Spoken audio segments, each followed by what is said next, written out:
Morning students, आज हम discuss करेंगे inter conversion of 3 states of matter.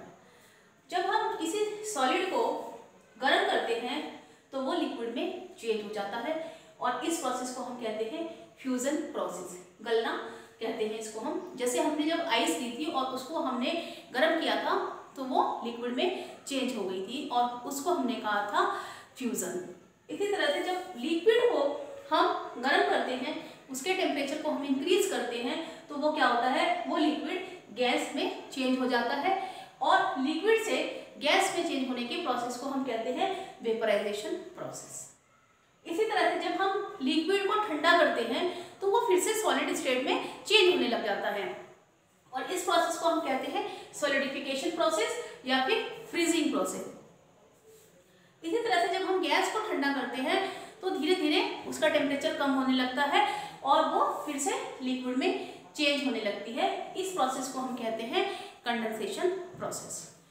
कुछ सब्सटेंसेस ऐसे होते हैं जो सॉलिड होते हैं और जब हम उनको गर्म करते हैं तो वो लिक्विड स्टेट में ना आके डायरेक्टली गैस स्टेट में चेंज हो जाते हैं और इस प्रोसेस को, जिसमें कोई सॉलिड डायरेक्टली गैसियस स्टेट में चेंज हो जाता है, उसको कहते हैं हम सब्लिमेशन प्रोसेस। जब हम गैस को ठंडा करते हैं तो वो लिक्विड स्टेट में आनी चाहिए थी, लेकिन क्या होता है, वो डायरेक्टली सॉलिड में चेंज हो जाते हैं। तो जब कोई गैस डायरेक्टली सॉलिड में चेंज हो जाती है तो उस प्रोसेस को हम कहते हैं डिपोजिशन प्रोसेस। यहाँ पर मैंने ये एक डायग्राम आप लोगों के लिए बनाया हुआ है, फ्लो डायग्राम बनाया हुआ है, जिसमें हम सॉलिड को जब हीट देते हैं, उसका टेम्परेचर इंक्रीज करते हैं तो वो लिक्विड बनाता है। इसी तरह से सारे मैंने आप लोगों को बना के दिए हुए हैं ताकि आपके एग्जाम में आपको याद करने में कोई भी दिक्कत ना हो।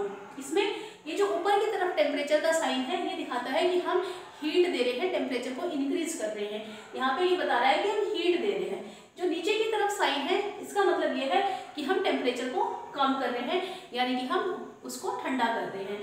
यहाँ पे जो हीट की नीचे की तरफ साइन है, उसका मतलब यह है कि हम हीट को कम कर रहे हैं, हम हीट को रिलीज कर रहे हैं। तो ये सारे जो मैंने डायग्राम्स आपके लिए बनाए हुए हैं, आप इसको याद कर सकते हैं अपने एग्जाम्स के लिए।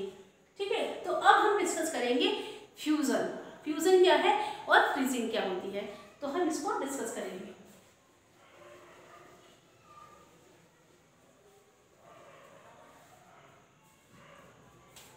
सबसे पहले स्टूडेंट हम डिस्कस करेंगे फ्रीजिंग और solidification.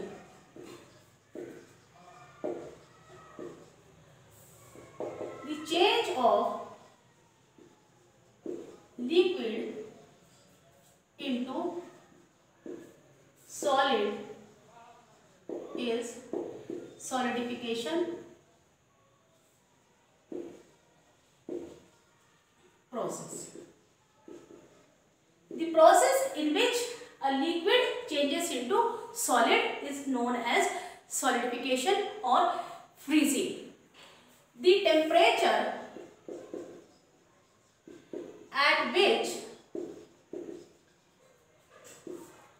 liquid converts into solid is freezing point temperature.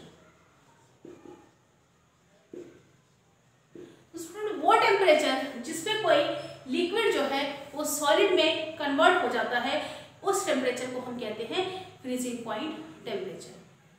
Students, क्या होता है कि जो आपका मेल्टिंग पॉइंट होता है और फ्रीजिंग पॉइंट टेम्परेचर होते हैं, the melting point temperature of ice equals to the freezing point temperature of water. और ये कितने होते हैं, ये होते हैं 0 डिग्री सेल्सियस। ऐसा स्टूडेंट क्यों होता है, दोनों ही टेम्परेचर सेम है, 0 डिग्री सेल्सियस है।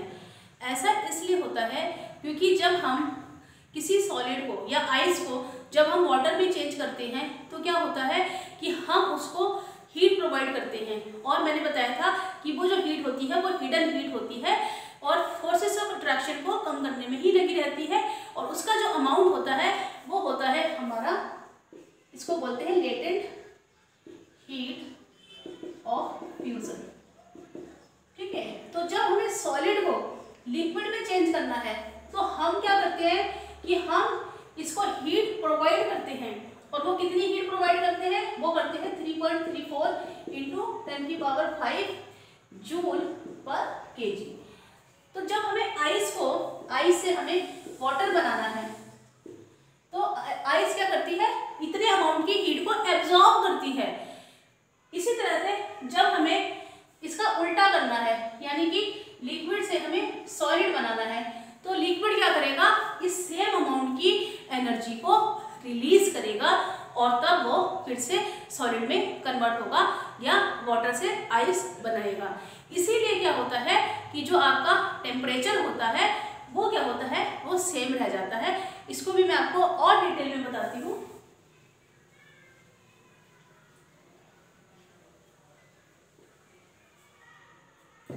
जब आपने आइस को 0 डिग्री, आपके पास यहाँ पे आइस थी और इसका टेम्परेचर था -10 डिग्री सेल्सियस, ये आपके पास आइस थी। जब आपने आइस को टेम्परेचर दिया, हीट प्रोवाइड की, तो क्या होता है कि आइस का टेम्परेचर लीनियरली राइज करना शुरू करता है, और एक पॉइंट ऐसा आता है कि जो टेम्परेचर होता है आपका, एक पॉइंट होता है वो, और उस पर जो होता है उस पर मेल्टिंग स्टार्ट हो जाती है। तो इस टेम्परेचर पे मेल्टिंग स्टार्ट होती है। तो ये कितना था, 0 डिग्री सेल्सियस। और जब आप और हीट प्रोवाइड करा रहे थे तो क्या हो रहा था कि आपका वाटर बन रहा था, लेकिन जो वाटर बन रहा था वो भी सेम टेम्परेचर पे ही बन रहा था, उसका टेम्परेचर भी 0 डिग्री सेल्सियस ही था। तो at 0 degree Celsius the ice and water are in equilibrium. इसीलिए यहाँ तक जब आपने ये एनर्जी प्रोवाइड की तो ये एनर्जी क्या थी कि इस एनर्जी को एब्जॉर्ब किया था आइस ने, और इतने अमाउंट की ही एनर्जी को रिलीज करना पड़ेगा जब वो लिक्विड से सॉलिड स्टेट में चेंज होगा। इसीलिए जो मेल्टिंग पॉइंट है वो 0 डिग्री सेल्सियस होता है, और जो फ्रीजिंग पॉइंट होता है वाटर का वो भी 0 डिग्री सेल्सियस होता है। तो I think the concept of freezing is clear to all the students. Now I am coming on condensation process.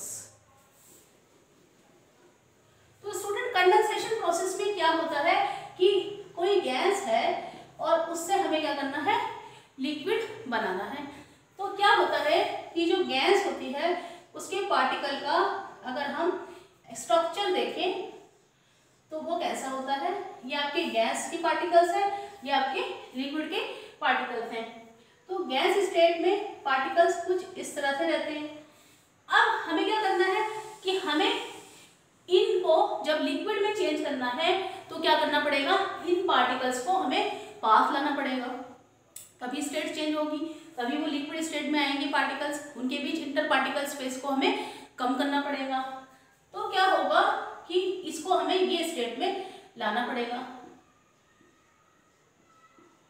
ठीक है, यानी कि हमने क्या किया, ये जो इंटर पार्टिकल स्पेस था इसको हमें कम करना पड़ेगा।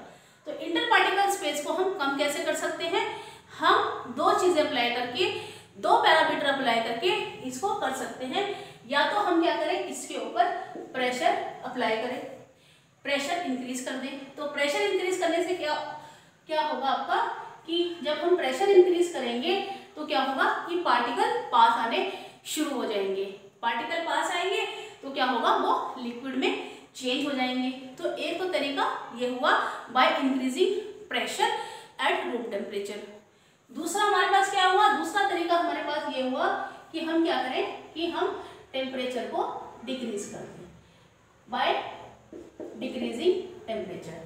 जब हम टेम्परेचर को कम कर देंगे तो क्या होगा कि जो हमारी ये गैस है ये ठंडी होनी शुरू हो जाएगी। तो इसमें क्या होगा कि जो पार्टिकल्स होंगे वो पास आने शुरू हो जाएंगे। तो जब पार्टिकल्स पास आने शुरू हो जाएंगे तो वो लिक्विड स्टेट में चेंज हो जाएगी। तो हम ये कह सकते हैं कि condensation process can be done by 2 parameters. और कौन कौन से पैरामीटर्स होते हैं वो,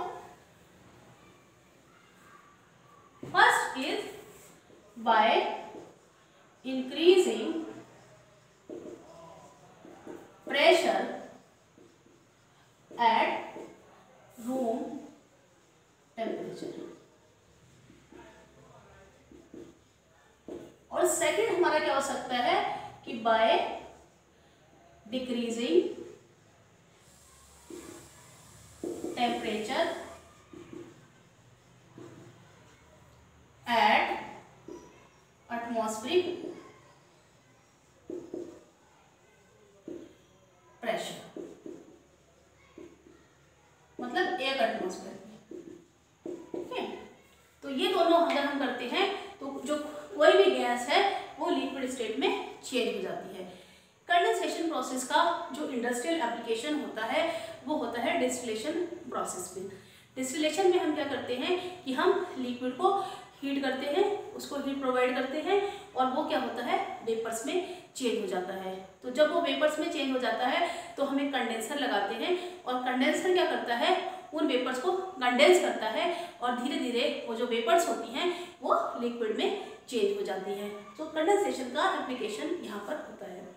तो अब हम डिस्कस करेंगे स्टूडेंट सब्लिमेशन।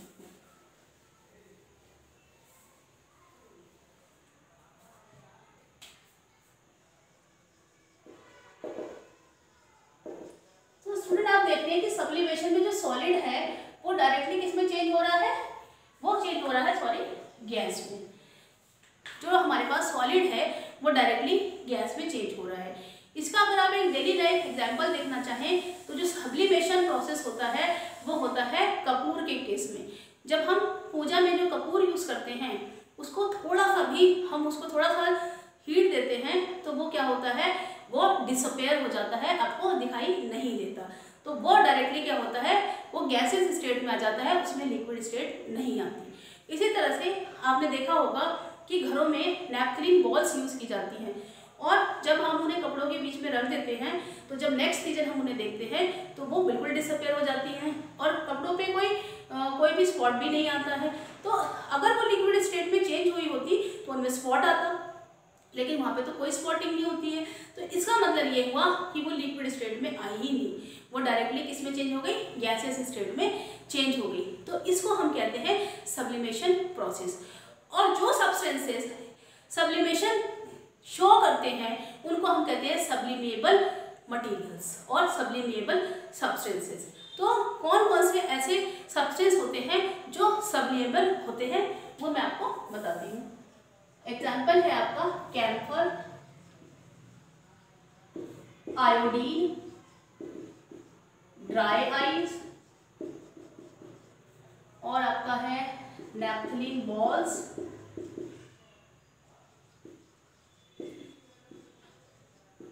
नैपथलीन बॉल्स और आपका होता है बेंजोइक एसिड और आपका एग्जाम्पल है एंथ्रासीन।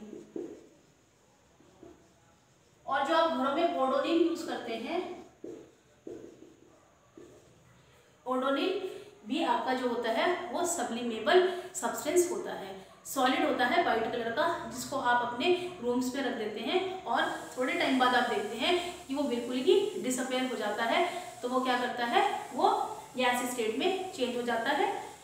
तो स्टूडेंट यहाँ तक I think sublimation is clear to all of you. Sublimation के बारे में थोड़ा सा मैं इसका इंडस्ट्रियल एप्लीकेशन आपको बता देती हूँ, ये प्रोसेस कहाँ पे यूज होता है। जो सब्लिमेशन होता है वो आपका यूज होता है सेपरेशन टेक्निक्स में और यूज होता है प्योरिफिकेशन टेक्निक्स में। ठीक है, तो सब्लिमेशन को हम with the help of diagram फिर से स्टडी करेंगे चैप्टर 2 में मोर डिटेल्स में। तो स्टूडेंट यहाँ पे मैं अपने लेक्चर को वाइंड अप करती हूँ। Thank you so much.